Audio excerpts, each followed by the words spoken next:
Hello and welcome to our podcast, Cozy Conversations with the Sister Project. I'm Lauren. And I'm Michelle. And we're so excited you stopped by for a visit. Come on in. Yeah, make yourself at home. We're two Midwestern sisters who love a good old-fashioned conversation and enjoy sharing our life experiences with one another and you.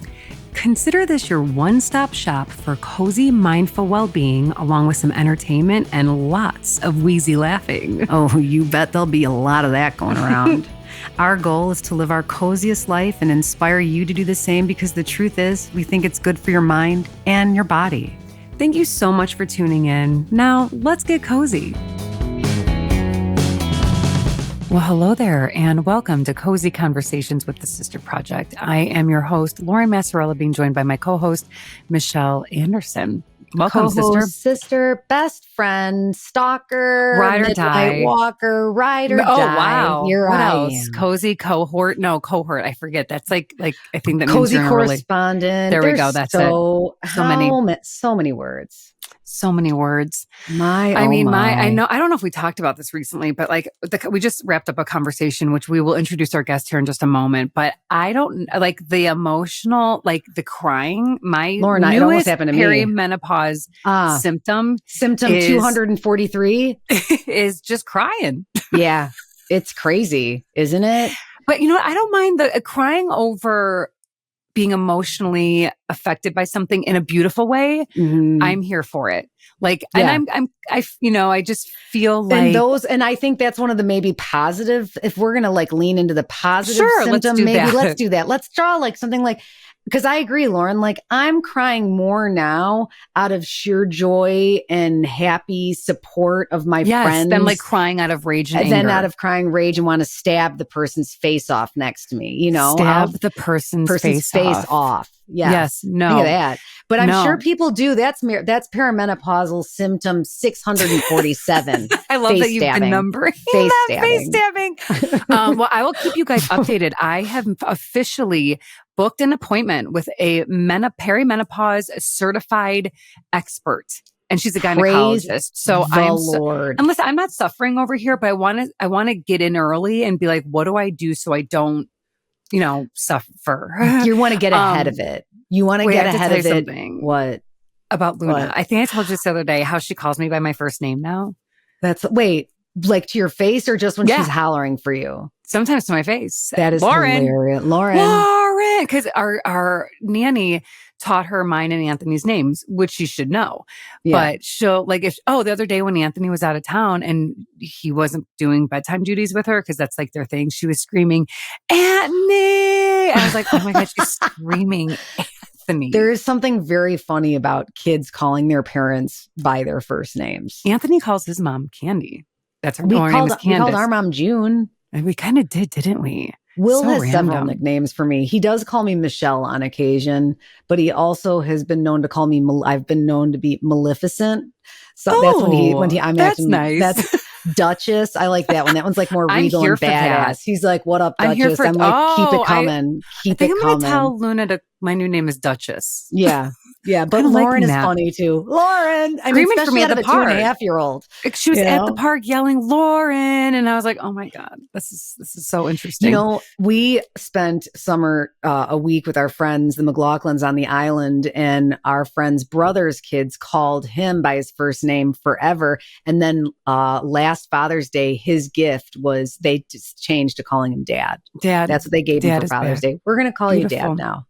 Oh, don't worry, Luna still's got Mama down to a T. But not Mother. I don't know. That's where I said, if someone calls me Mother, we're having a talking to. That one is too much for me. I didn't say Mother. I said Mama. Mom, Mommy, Ma, fine. Mother, way too serious. I hope she always calls me Mama and Anthony Dada, though. But I know she won't. She won't. But then again, I had another friend who called her dad Da right until the day he took his last breath. Da? That's so cute. I like that. Mm-hmm. Oh, I love that. I would like that for Anthony and Luna. That was sweet, I thought. Oh, man. No.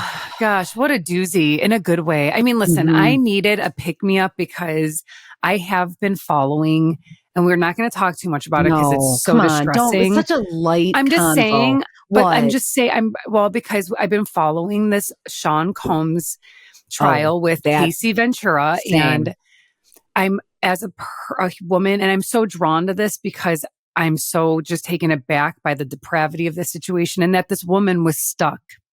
She was stuck and it was Totally, bad. Lauren. And we're going to have this conversation today with someone that did not go through listen, let's put it this way. I like we're how talking you're about leading into this. Unsticking, getting out of a situation. Getting unstuck. And we can't compare and be like, oh, well, this person was doing this.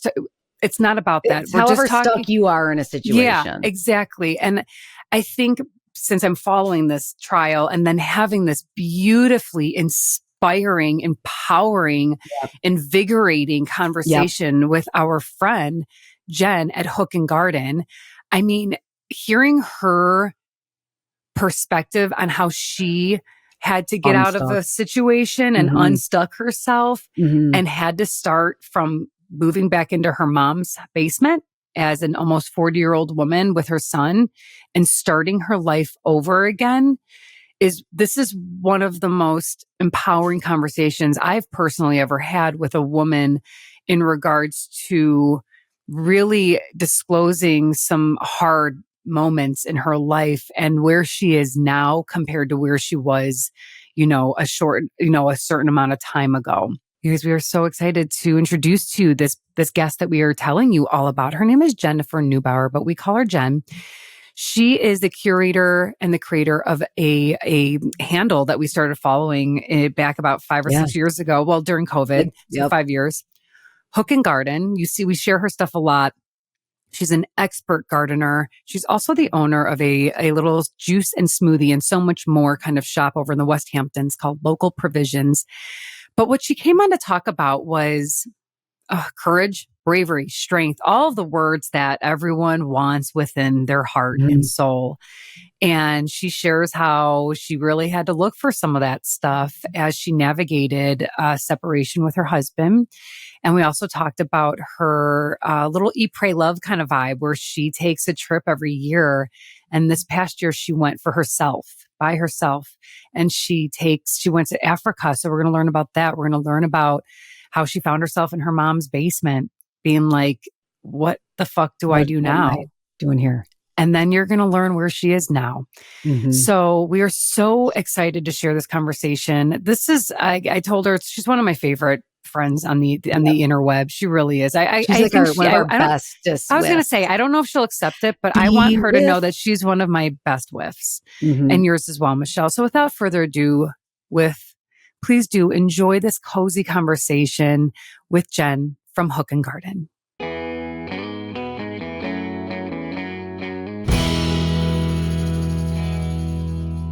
When you went to Africa, you were sharing with us that you were doing some aid work. You obviously did you go with a group of strangers? You didn't bring your son. And I would love to know a little bit more about this from like a woman's perspective, from your perspective on what brought you to like kind of pack up and go. Because we were kind of touching on that a moment ago as well. So this has always been a bucket list trip for me personally. And it's just never been in the cards for me to take the time away to do it. And this opportunity presented itself to me and I decided to jump on it almost as a celebration of a closing of a chapter, or maybe not a celebration, but just I needed a trip that I could be a little bit more introspective as I've closed chapters in my life and just reconnect with myself.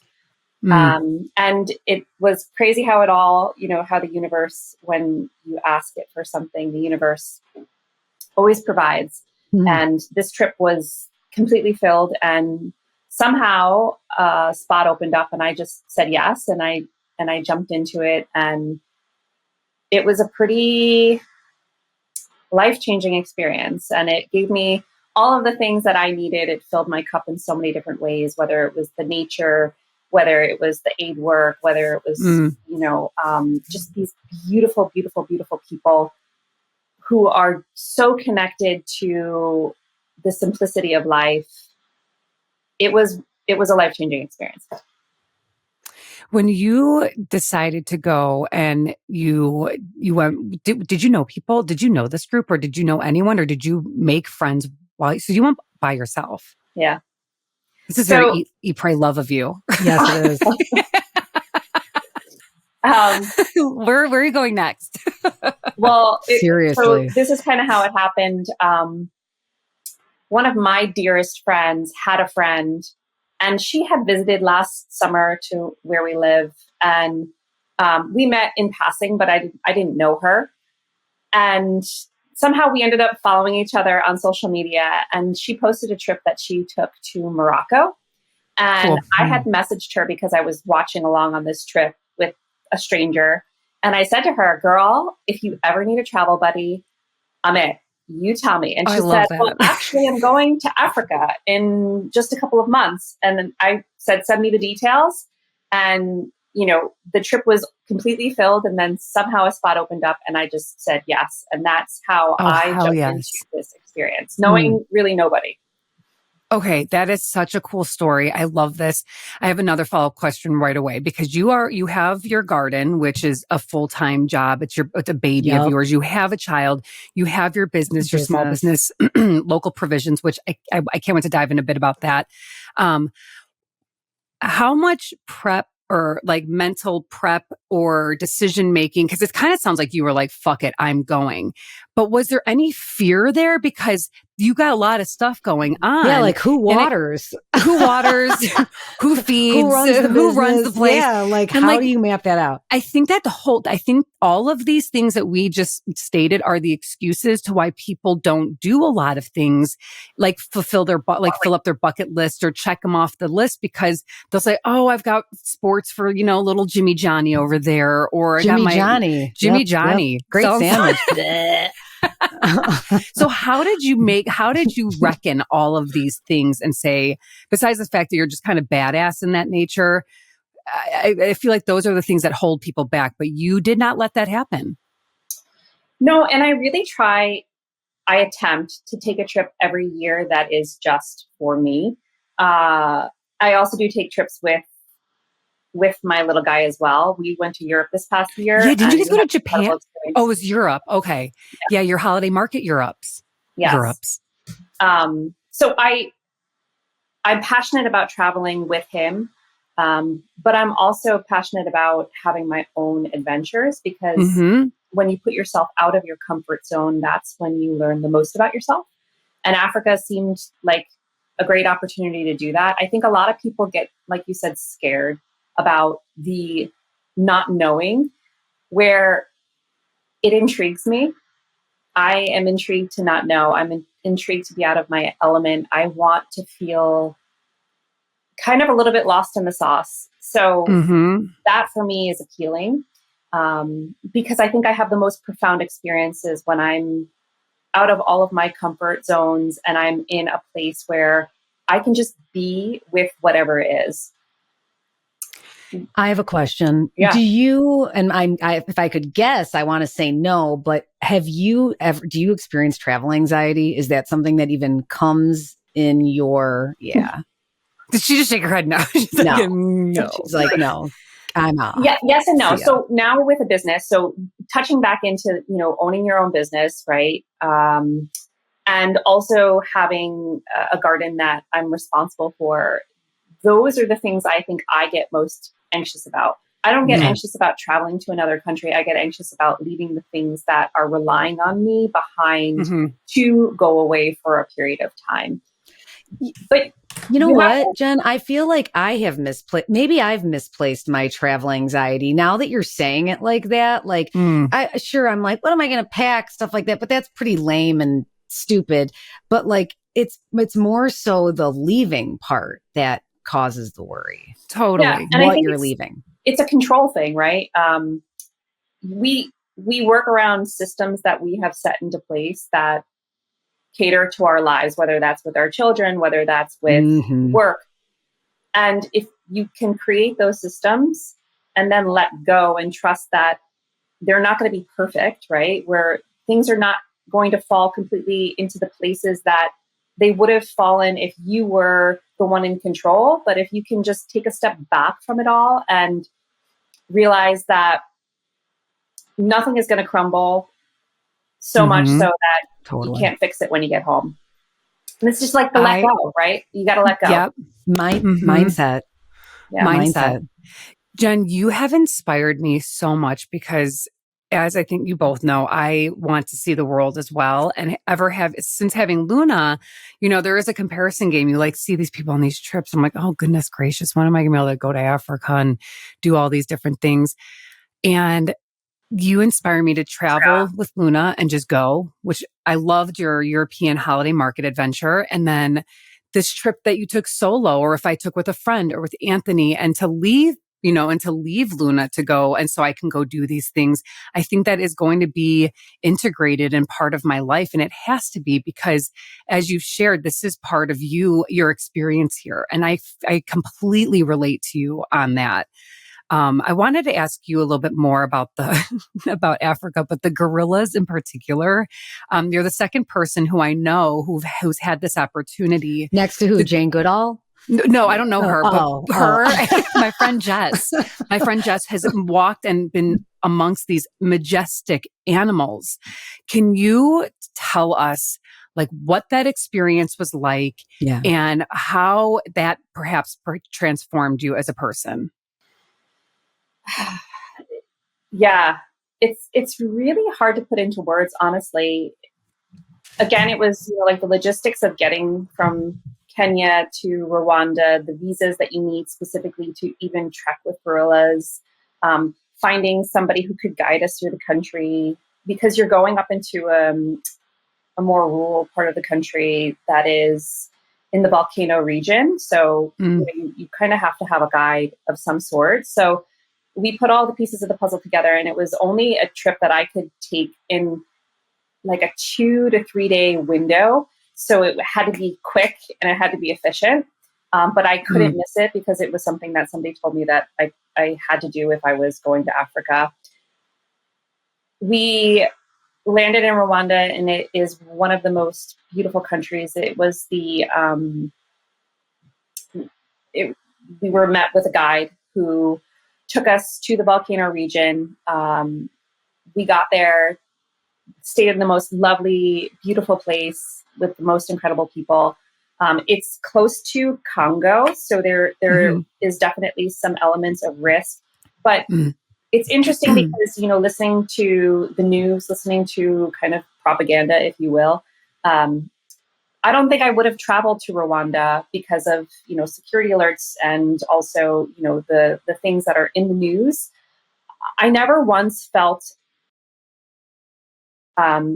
definitely took all security measures to the, it was really important for me to take all the security measures that I needed to feel like I was being safe.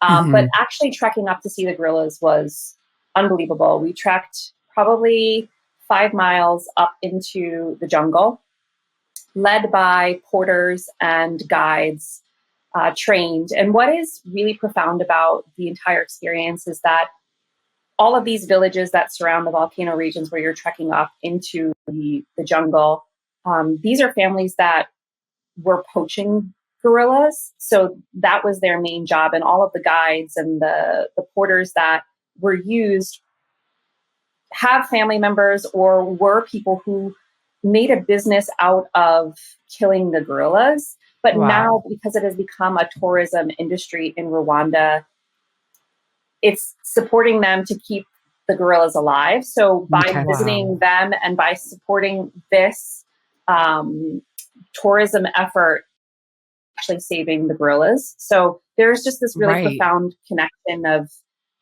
making sure you're putting your money into the pockets of the people that are going to be protecting these incredibly beautiful animals. But we trekked all the way up into the jungle to a family of gorillas. There were 25 of them, babies, moms. Oh my God. One silverback per tribe of gorillas. There's usually only one silverback gorilla. And we were feet away from them. And just, again, hard to put into words, but a truly magical experience to be in the presence of these majestic animals.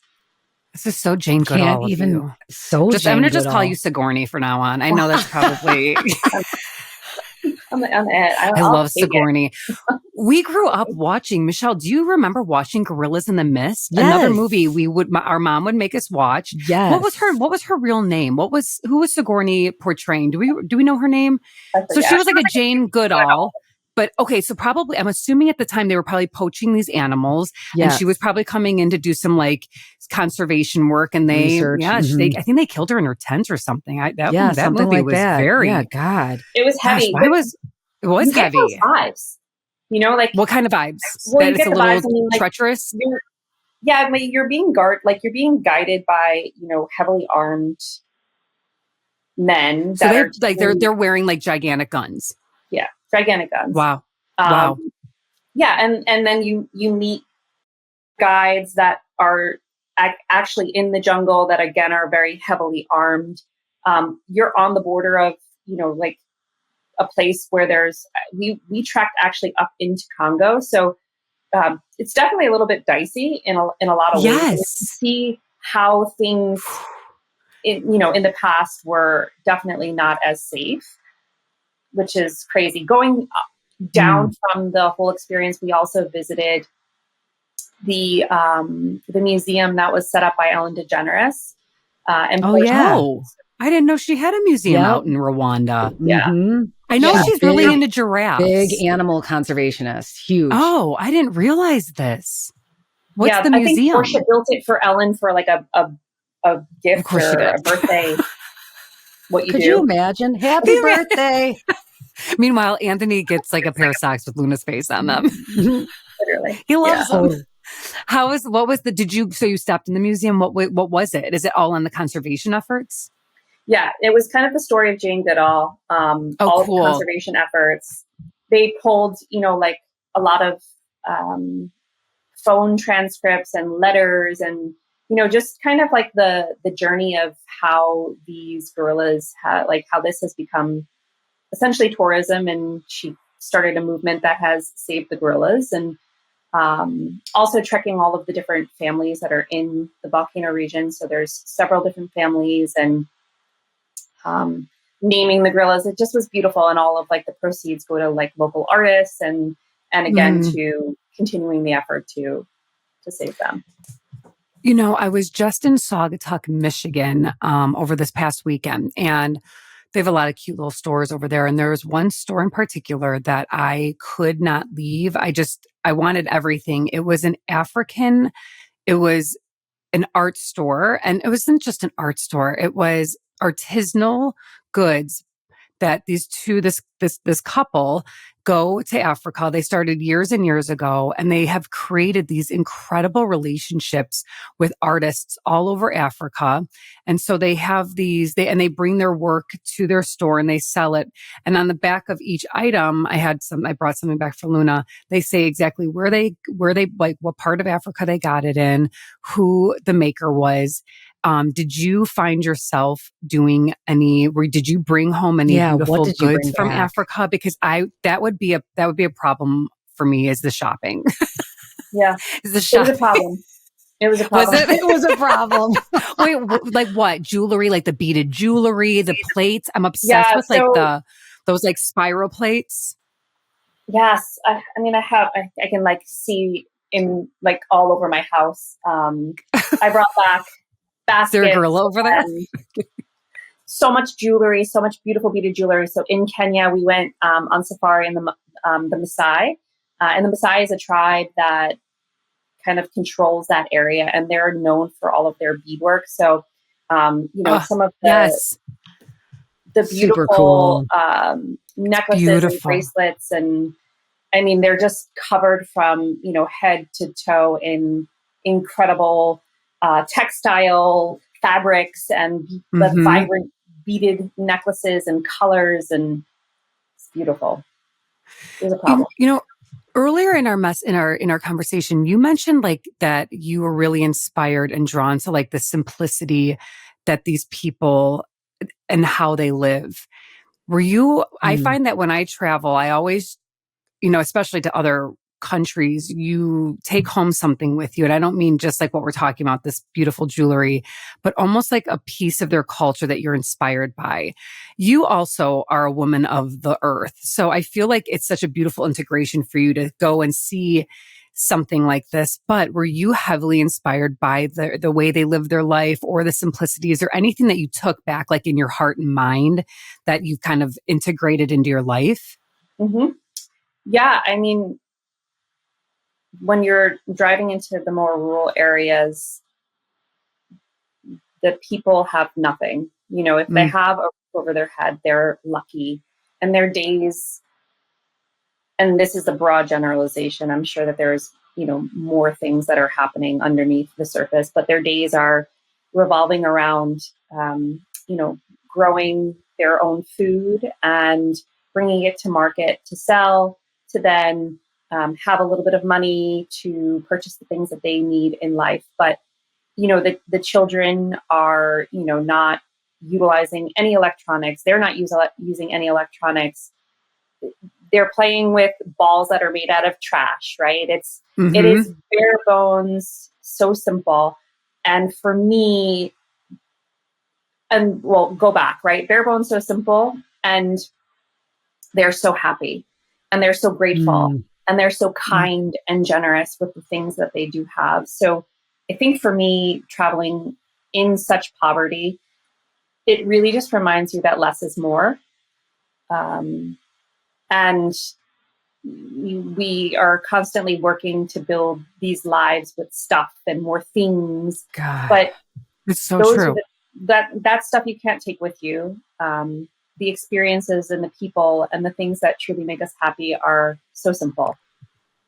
Simple pleasures. My perimenopause is going to kick in. I'm going to start crying. You're starting to cry? Jen, I like a freaking life guru over here. It's beautiful. And it's so true. Like even when you see photos or if you go looking for this kind of, I follow a couple people who regularly travel to Africa on my personal handle, and they're the way that they communicate and play with the kids, that what you just said, they're so happy. That's what comes across the screen is happiness. Like you just see these kids just in wonder, and then they're looking at whatever the people are wearing and they're touching them. And it's just, it's such a beautiful cross culture of things. Oh, wow. Let's see. What could we talk about? Any There's memorable meals? What did you eat while you were there? Yeah. Anything anything that grossed you out, or like anything that you just couldn't stomach? I wasn't sure that's what I was eating. I thought that was something else. No. Michelle, you know what I'm thinking about, right, Lauren? I know, just something like, yeah, I know. Well, I'm dying to know as well. For sanitary reasons, there is not a ton, you know, like there wasn't a ton of things that I was very, like I was exploratory with. If it was dicey or it looked dicey, I kind of stayed away from it. I couldn't eat, you know, any sort of raw vegetables, any salads. I stayed away from vegetables kind of in general, just because of like the contamination with water. So I didn't know about this. A very bland diet. Okay. So you're basically, it's more like eating for like just to nourish just to like not like have your blood sugar pass drop. away. You're not okay. That's a different experience. Yeah, and we stayed at I didn't beautiful expect hotels. that. We stayed at beautiful hotels, and they had, you know, incredible food, right? A lot of curries, a lot of, you know, like yuca and potato base. The potatoes are huge in Africa. So a lot of potatoes. I ate carbs on a daily basis. Like it was my Who knew? job. And then what about a drink? Wait, I don't know. You don't drink alcohol? Because I was going to say, like, is there an African beer that was refreshing or anything? No, I do. I don't drink a lot, but I do drink alcohol. Tuskers. Is that the name of the beer? That was the one. After Safari, we would all go get a Tusker. That Tuskers. sounds, I want a Tusker. I want a Tusker right this second. That sounds so crisp and refreshing. It was. Yum. Okay, let's talk about your garden, because when we've met you, you had one garden and now you have your new garden. And I watched you and I witnessed, I don't know, I feel like sometimes when I'm watching you do things, I just get, Michelle, what are your thoughts on her gardening? Well, I just think your garden to me, your new garden was, to me a metaphor of you and your rebuilding and like regrowing and this whole rebirth. I watched you from on this journey and land in this place. And it just was a reminder for me, again, this is on the outside looking in, like, you know how like there's always, just when you think something can't be, or it's not going to be as good, or maybe it'll never be the same. I know what you're about to say. You build something even more incredible. I know. And that produces more vegetables and flowers and knowledge and joy and education and information. It's like not just the vegetables that you're growing there in your hands. It's like a blast off of amazing goodness that you are putting out in the world. That's what I see. And I want to know how that process felt from beginning to the growing season. Woo.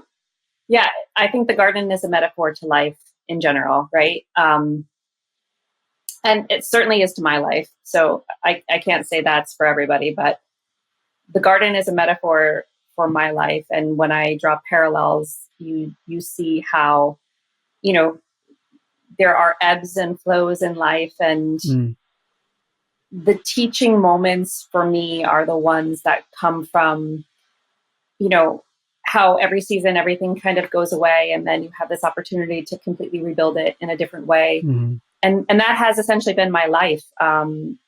When I look back at my garden,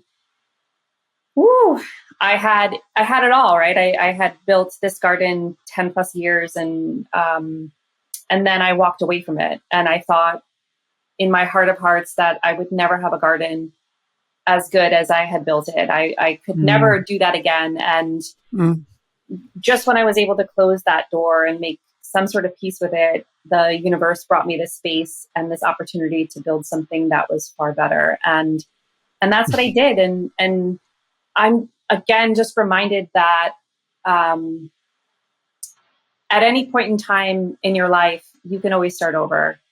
There's nothing that is holding you in a place that can make you feel unhappy, or that you have to feel so stuck that you can't make a move in a direction to get to someplace better. And yeah, there's a lot of beauty in that.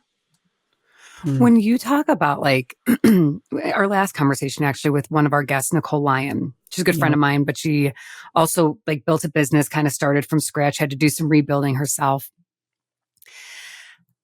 I think there's a lot of people out there, whether it's like quitting a job or moving somewhere they want to move, or leaving a relationship. And it's really scary to do that. Like that's I think the scariest part is actually doing it. How do you, when you decided to walk away from the one life that you were leading, right? And decided that, okay, it's time I need to make some changes. Was it non-negotiable? Like, did you just have to do it? Was it just for the best for you and what you had to do? I mean, my feeling is when I hear about people being stuck in a place is that there's fear that really keeps them from making that big step to go and start over. Because it's fucking scary. Yeah. And can you do it? Are you brave enough? How am I going to survive? Right. Where am I going to live? How am I going to survive? Are my kids going to be okay? And fear will paralyze you to stay in a place of comfort or in an unhealthy situation for far longer than you should be there. And I would be lying to tell you that those weren't all things that played in my mind, while I was experiencing it. But I can only equate it to like when you don't know. Tell me. Wait, what? Maybe I do. But I'm going to say it's like eating a teaspoon of shit every single day. Nope. Don't know.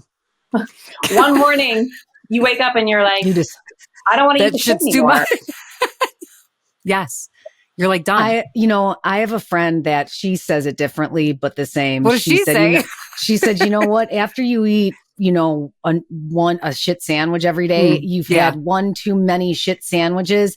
You ain't eating shit sandwiches anymore. Well, that's No it. more shit sandwiches. And something kind of just clicks in your head, or at least it did for me, where I said, it doesn't matter what this next journey looks like. There's nothing that could feel worse than the way that I feel in this moment right now. So I don't have a choice but to change.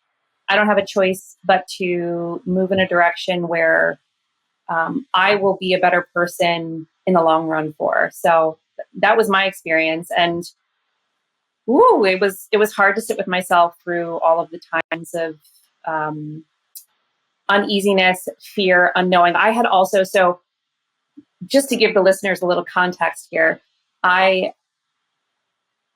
was going through a separation. I had gotten laid off from my corporate job that I held for over 10 years, which on the last podcast, we were chatting about how I was kind of just like one foot in this creative and one foot in corporate America, which was comfortable. I made a lot of money. You know, it's like when you're making six figures and everything is just kind of taken care of, your health insurance, it's silly for you to, take a chance on yourself. So while I was separating from my then husband, I also got laid off from my job.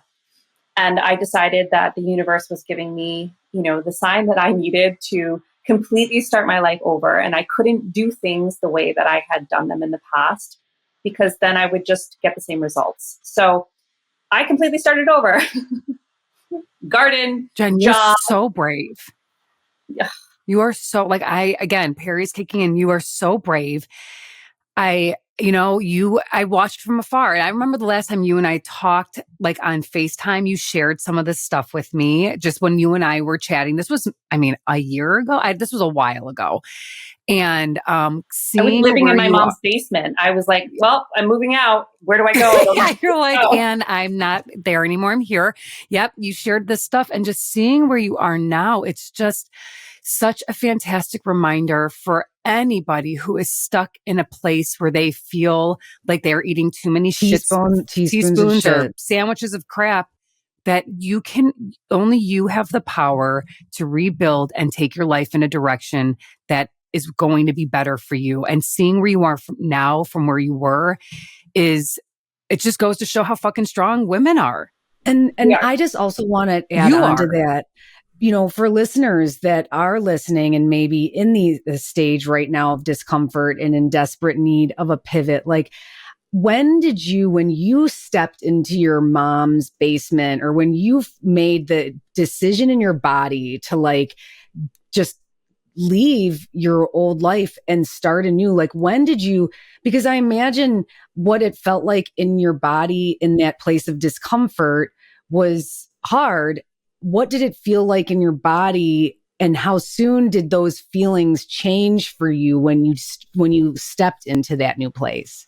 Oh, well, I have to tell you, having your own home, having, your garden, having your kids, everything, on paper, my life looked perfect, right? Mm-hmm. And then there I was making this decision that I had to make a separation. And I made that separation, and the only place for me at that moment of time was to go back to my mom's, because I didn't have a job at that moment of time. And it was silly for me to, go get a house, or, all of the things were in such flux that I had to just kind of lean on the people that were in my life that were able to kind of care for me in that moment. But man, was it like a real hard hit to my ego to take what I felt was like 20 steps backwards.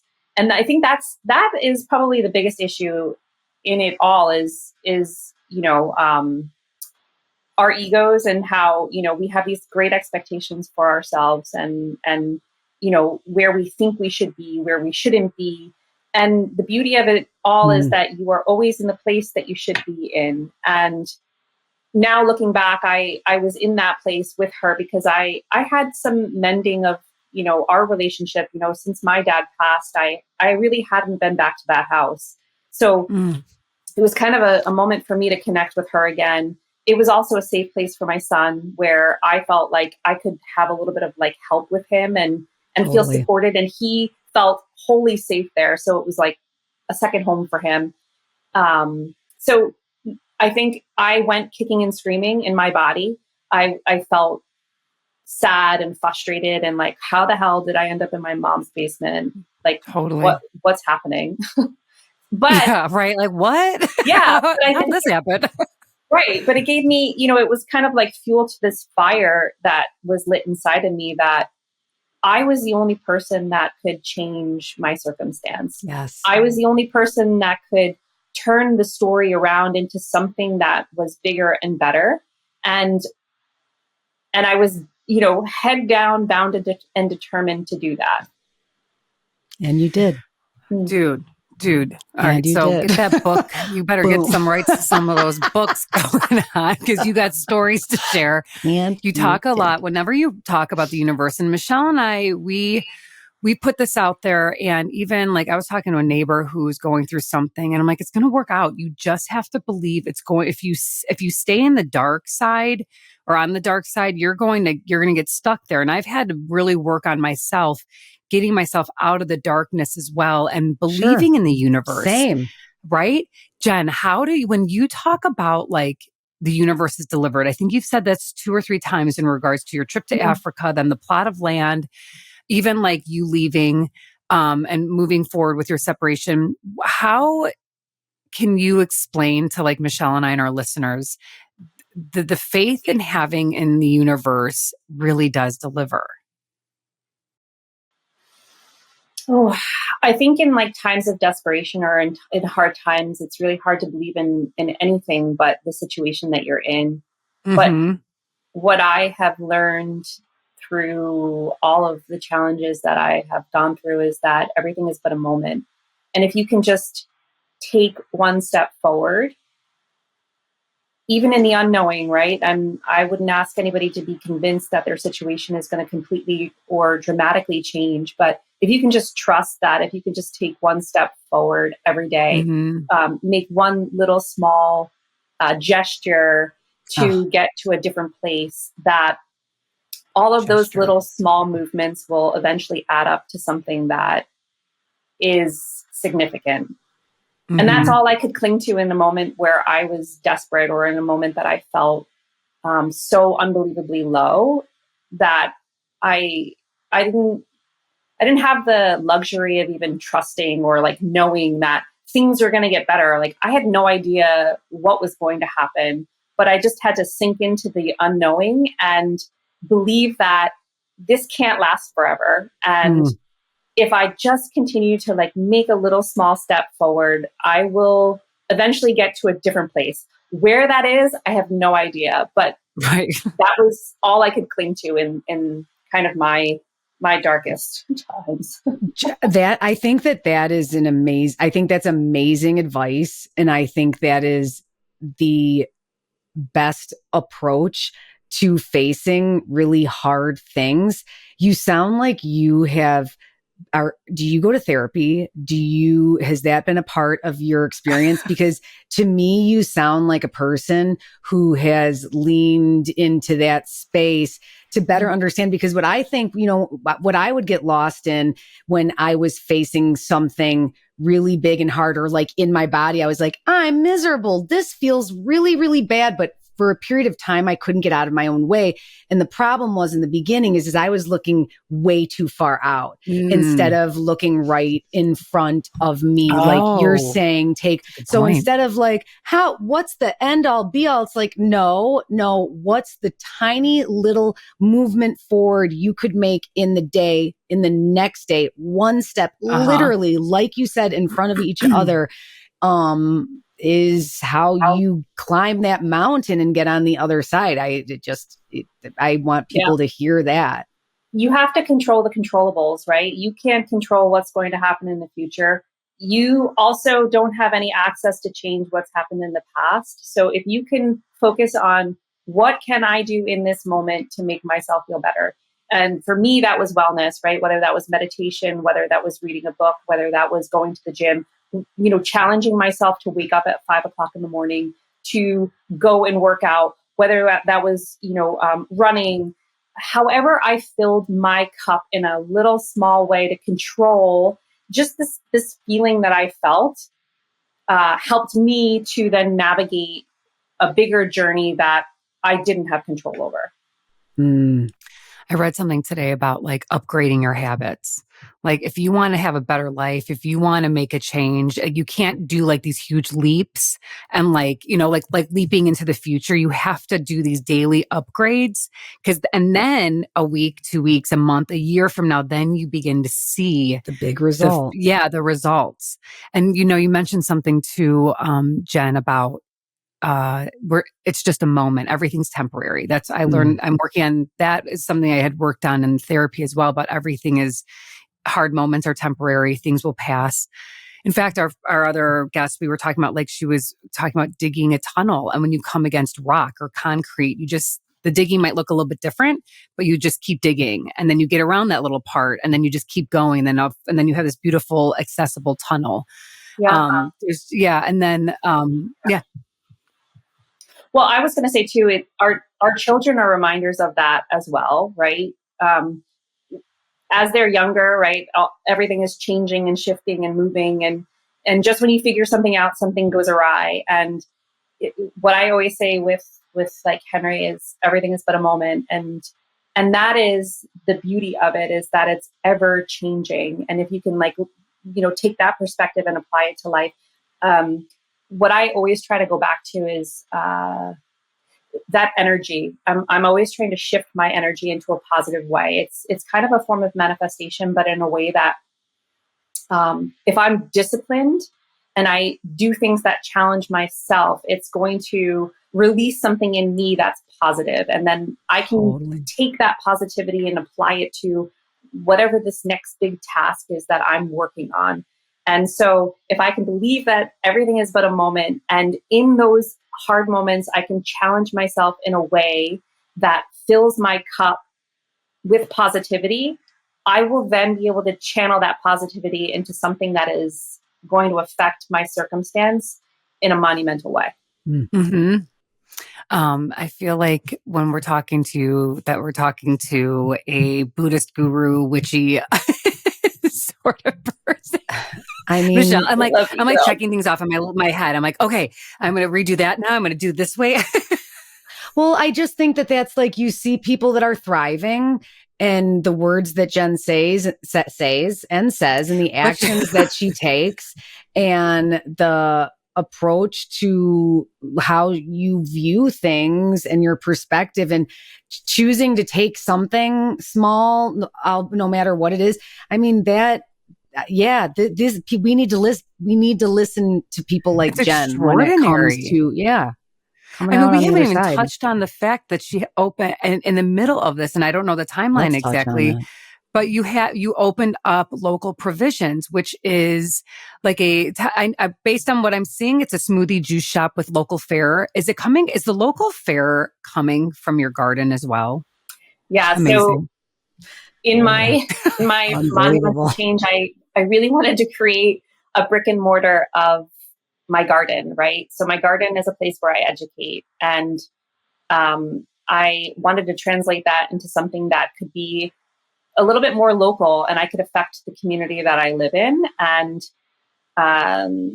so I opened Local Provisions, which is a little juice and smoothie bar cafe, and I curate the menu around things that are in season, local produce, and I am growing quite a bit of the local produce that we utilize in the shop, in my smoothies, on my toasts, in my salads. So it's my way to share what I'm actually doing in the garden with my direct community. Wow. And how's it going? It's going so well. And mostly in a way that I genuinely feel that I am living my purpose, that I have stepped into this version of myself that is the most authentic version. I am affecting people in beautiful ways. I have this incredible business where people come to, and that energy that I speak of, I'm responsible for creating a moment in their day that can change somebody's day from negative to positive. And it's just a really cool little nook of space in this world. And I am in the process of now opening my second location. So I knew that was coming. I fucking Unreal. love it. Congratulations. Congratulations. Is it in Chicago? Please say. Yeah. someday. Someday. I'm Where just is it? So I'm is it trying near? so hard to find you girls. Oh, I was know. going to say, I'm coming out there this summer. Michelle, you and I, Let's go take do a girls it. trip. I know. And let's for go sure. visit her. Local provisions. Let's go find some oysters. Hang out in her garden. Oysters. Okay. We're saying it right now because it's happening. We've got some Southwest points. We do. They'll only get us halfway there because Southwest sucks. But let's put it out there and offline here. I think we make this magic happen. It's been far too long that we have not met, and I'm dying to walk through your garden and have a smoothie with you and have just one of those hang African out beers you said. Connection. Yes. And let this conversation that I don't want to end go on for hours. Honestly. For hours. Yeah. Before we transition into the next topic, I have a very personal question for me. I need you to help me with something. And this is so silly, but I am so stuck right now. I want to do and Michelle, you do it too though, but I want to do a flower bed garden. And which one, I don't even know where to start, and I don't need you to walk me through it. I think, well, actually, you know what? I've got to tell you something. I think you've already helped me. You don't even have to answer this almost, because the way that you have shared how you take that one step in front of the other. I have this mental block with the garden because I've never done this before from scratch. I've always had a garden, it's been there and I just do all the things, but doing it from scratch, it's really, and I'm excited. I'm going to do it, but it's intimidating because I don't have a fucking clue what I'm doing. And, I guess my question here would be, and I know we've asked this before, maybe your answers changed along the way. In regards to gardening, if someone wants to start a garden and they're like me and they don't know where to begin, what would you suggest from an expert gardener to a very novice? What would you suggest, or any piece of advice to add some momentum to a gardener who has no clue what's going on? So, I mean, the more technical things are, knowing your zone, knowing your frost dates, knowing the native plants, right? And these are all things that you can kind of research online, knowing what grows best in your area. There are lots of factors, microclimates. But I think I said this the last time, and I will continue to say this. I think sometimes you have to just start, and sometimes you just have to play. And in that play and in that starting, you will learn something along the way that will either work really well or not work at all. And then you're going to know that you shouldn't do that again, or you should repeat what you just did because you were onto something. So there has to be a fine balance of, do a little bit of homework, figure out where you are, figure out what grows best in your area, figure out the easiest things to try. Start small, but just start. Don't think too much about the end goal. Just think about, something that you can throw into a little space that you can try out and see if it works. Beautiful. I have a little tiny garden, and I have done basically what Jen has said over the years. I'm not a pro. I often joke that this is my garden. I throw some shit in and I see what grows. And I kind of care less about the details of it all. It doesn't have to be perfect. Although this year I am extra proud because I bordered it with marigolds, my companion plants. Thank you very much. Nope, didn't do that. And, but over the course of time, I've learned that for whatever reason, peppers and we don't grow them well here. So my garden has evolved into a pesto / tomato. It's like a salsa garden. It's like a pesto tomato garden. And you want to know what? Every day, starting this past Sunday, I go out there and I walk around and I pluck dead leaves and I do all the things Jen tells me. And if I get one fucking tomato and that's all I get, that's fine. I'll go to the farmer's market and get some others. But if I get a bunch or whatever, I don't care. It's just fun while the sun's out and the summer is cooking these things. Just get after it. Great Yeah, advice. just jump in, start small, I'm jump going in, to. figure out what you love, and then try it. I'm into this whole like half nerding out and half just raw dogging it. Like get a little bit of some knowledge and Yeah. then just play. Thank you. Okay, You've feel got cured. this. Amazing. I'm I cured. think I want to make a t-shirt that says, half nerd, half raw dogging. Life. Life. Totally. Life. Like literally that's the story. That's the motto. I love it. Lauren, okay. you should know that your niece now says raw dog because of you. And Ryan recently just asked her, Mia, do you know what raw dog means? And she was like, well, just, going for it. And he was like, and then he went on to explain to her. And I was like, not expecting that from him. And I'm now she honestly knows. stunned that he explained to me what raw dogging was. But I it's think like the I'm time. rubbing off on him. I couldn't believe it. You guys, but I once asked my dad how it's hanging. And he was like, can you not? Well, that's really funny because once I called somebody a scumbag in front of Dad, and he went on to explain to me that that's what a used condom is. And I was like, well, I wasn't expecting that. And I just thought the guy was a jerk. He told me what it meant when I asked him, how is it hanging? And I was just like, don't monkeys to the left? hang? Did he say a little to the left? He didn't respond to this question. We'll send Dad the soundbite. I'm going to he'll officially not listen to us. No, never does, never will. It's okay. Jen, as we transition into our latter portion of the podcast, Michelle and I love sharing our content that we are consuming with our listeners and inspiring them to or not to read, watch, or listen to something. Do you have anything you are reading, watching, and listening to that you feel compelled to share because it's that good, or don't watch it, it's horrible? Yep. And do you watch TV? I feel like you probably don't have any time for that. You know what? I've been lacking on having the ability to read books lately. Yeah. So I've been doing a lot of audiobooks, but okay, those sound totally cool. Yeah, I am watching in a very small way right now. It's taking me forever. Is the second season of White Lotus. So good. That's a good one. It is. The second season is, and they're in Italy, right? They're in Sardinia? They're in Sicily. Or Sicily? Oh, no, not the second season. Sorry, the third season of White Lotus. Okay. The I couldn't get through it. I threw it in the towel. What about you? You loving it? I'm having a hard time. I couldn't do it. Yeah. Wow. And then I read that it was because maybe I wasn't cerebral enough and I wasn't getting the underlying themes. And I was like, I'm out. Michelle's like, I'm not. Bye.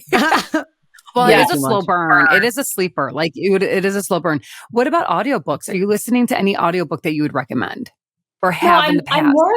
I'm more listening to podcasts right now. So anything good? What's in your role? What's in your feed? Goodness. I listen to Cozy Conversations by the Sister Project. Thank you. Thank you for doing that. Much. We really appreciate your listenership. I just enjoy you ladies. If I can just take a second to give you two a plug. You have curated this magical space, and I have been able to have the pleasure of watching you both do it, where you're sitting in some authentic space with each other, family, and you invite people into that feeling. And it is such a beautiful thing. And I smile every single time that I sit down. I don't normally sit down, but when I'm in the garden and I throw in your pot, throw the two of you in my ear, and I hear you laughing and joking and having these really special, incredible moments together. It just makes me really proud because I feel like I'm sitting with my sister, and it's magical. So just keep on keeping on with this because I'm loving it. Well, I'm so glad that I've been to your garden. I'm so excited that I have been in spirit there, and now it will happen in human form. We have one moment here on this planet. We have a moment of being here. We're so quick. We're here quick, in and out. I don't think people realize how quickly we actually are on this earth and whatnot in the grand scheme of things. And I just want to say that I'm glad that we are on this little floating rock in space together, and we got to meet at the same moment that we are experiencing life here. So thank you for being a true weird internet friend, Jen. It's always a pleasure. Can you please tell our listeners before you go where they can find you on Instagram and where they can find local provisions either online or in person, please? Yes. So you can find me on Instagram through my gardening account, which is at Hook, HOOK, and garden. So that's Instagram. And I also have another Instagram page for my business, which is Local Provisions. And you can find Local Provisions at Local Provisions WHB. So between those places, you can find me. I have a brick and mortar that is located in West Hampton Beach, New York. So if you're ever out on Long Island, come stop and say hey. Amazing. Love it. Jen, thank you for stopping, doing what you're doing in your busy day in life, to come and say hey to the Sister Project. You are such a gift and such an inspiration. So listeners, please do take the time to check out what Jen is creating. And if you are in need of garden inspiration and education, you definitely need to be following her over at Hook and Garden. You will be mind blown. Thank you as always for joining us, Whiffs. And as always, stay cozy. Thank you for joining us for today's cozy conversation. For more of the Sister Project, check us out on Instagram at The Sister Proj and our website, www.thesisterprojectblog.com. Don't forget to subscribe to our podcast and maybe even drop us a review. Until next time, stay cozy.